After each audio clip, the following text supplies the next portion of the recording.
All right, welcome VCS community. I'm so thankful that you're joining me here today. We have a special edition of Coffee on Campus today. I'm excited to be joined by a special guest today, Elaina Craig, VCS Senior. Thanks for joining me today, Elaina. And how are you today, by the way? Pretty good. Oh, good. Good. So we are having a conversation today about something that's really amazing. We get to celebrate a special accomplishment from Elaina. So just recently, Elaina was awarded the National Merit Scholarship. And in case you don't know, it's actually a pretty big deal. And so as a VCS community, we are proud of Elaina and excited to be able to celebrate her accomplishments today. And so I wanted to invite Elaina on today to talk a little bit about what that was, what brought her here, and some insights that she might be able to share with our community. So first of all, congratulations, Elaina. That is a tremendous honor. And so we're proud of you. I actually looked it up because I thought it was fascinating. Statistically, and this is my rough guess here, okay, less than 0.5% of all graduating seniors will be awarded the National Merit Scholar.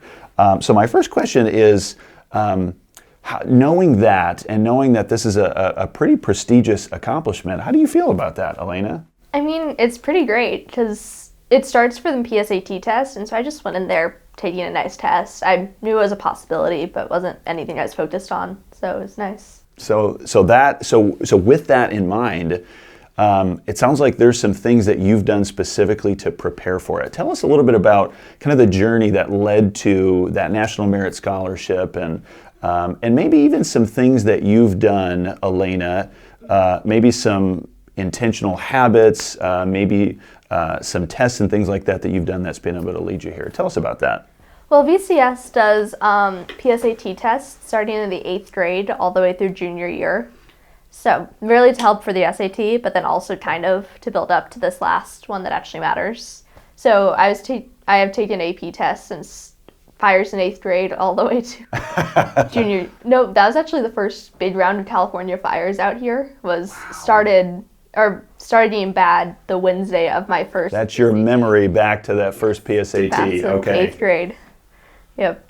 And so then junior year came, and Mrs. McFadden, who was my English teacher that year and is also our college advisor now, made sure that, oh, guys, remember, just go out and take the test. But this is the year that, if you do really, really well on the test, it might mean something. Mm-hmm. So, I mean, no pressure, but just little thing in mind.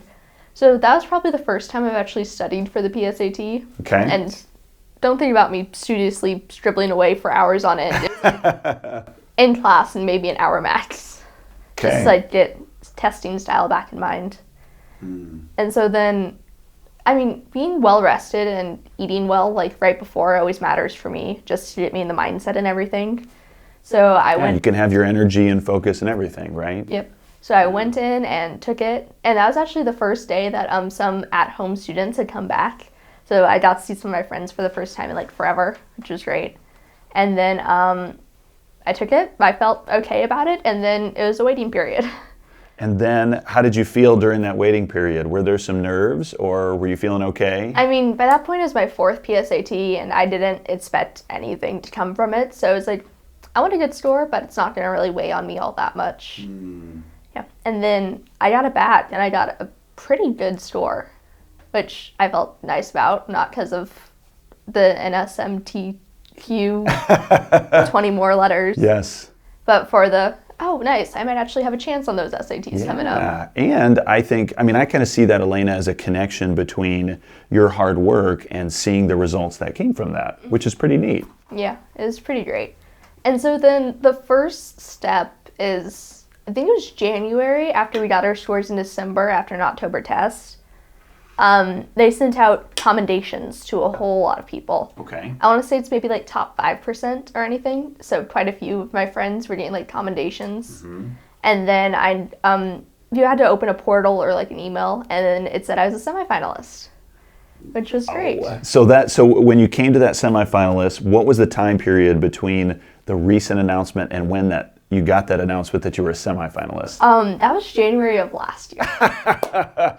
Just a small little bit of time between them. It wasn't even the official semifinalist announcement. It's like you may be a semifinalist in a couple months. Wow. Yeah, it's a long process. And I think, on that point, Elaina, and one of the things, so I've had the chance to get to know you a little bit, and one of the things that our listeners probably don't know is I am so grateful for your character and the humility even in sharing your story. I have found you to be one of the most studious, thoughtful students that we have at our school. In fact, I've said several times that if we could have just classrooms full of Elainas, I think we would be doing just fine. And so we think very highly of you, and that process, so for our families, to give you an idea of that process, the fact that even that announcement of a maybe semifinalist and a finalist, the fact that there's almost a year-long period or more than a year-long between those, I think really suggests just how incredible this distinction is. So then, so you have that long wait time, so you finally get that announcement, and tell us how that felt. So it was September by the time I got the "you are a semifinalist" announcement, which is a pretty good step because a majority of semifinalists become finalists if they do the steps. Because that was all my PSAT and then my AP test and GPA kind of weighed into that a bit. And then it's the application. Okay. Which was a bit of a beast. But you did it, you followed through with it, and when did you finally submit your application? My application finally got submitted almost a year after I took the PSAT, about early October last year. So. Wow. Mm-hmm. So let's fast forward. So you're in a recent meeting, and I'm kind of spilling the beans here, but you're in a recent meeting with Mrs. McFadden again, and she shares this announcement with you, right? The news that you had received the National Merit Scholarship. Tell us how you felt. It was pretty great. It was a bit surreal because I knew they were sending out the papers to students that Monday, but then I knew my school was being told ahead of time. So then when Mr. McFadden pulled me aside, I was on my way to class actually, and then she pulled me aside and was like, "Hey, you got it." And you just, like you said, surreal. I mean, all the work, all the effort, all the sustained effort that led into that. That's absolutely amazing, Elaina. We've got one more question for you during our time today. So for any students or even any families that want to see that same level of success and achievement for their kids, and I think many do, what advice would you have for them? I mean, I would suggest keep taking the PSATs as they go up through VCS from 8th, 9th, and 10th, and then finally 11th, because that really helped me know what I was getting into and know what I needed to do. And then a couple hour or two before the test it helps a bit. It gets you in the mindset. And then just keep learning in school and listening to their English teachers, I guess. That's always great advice, regardless, right? Yeah. Well, once again, I just cannot tell you how proud we are, Elaina. A tremendous accomplishment and honor, and something that we are excited to be able to celebrate with you.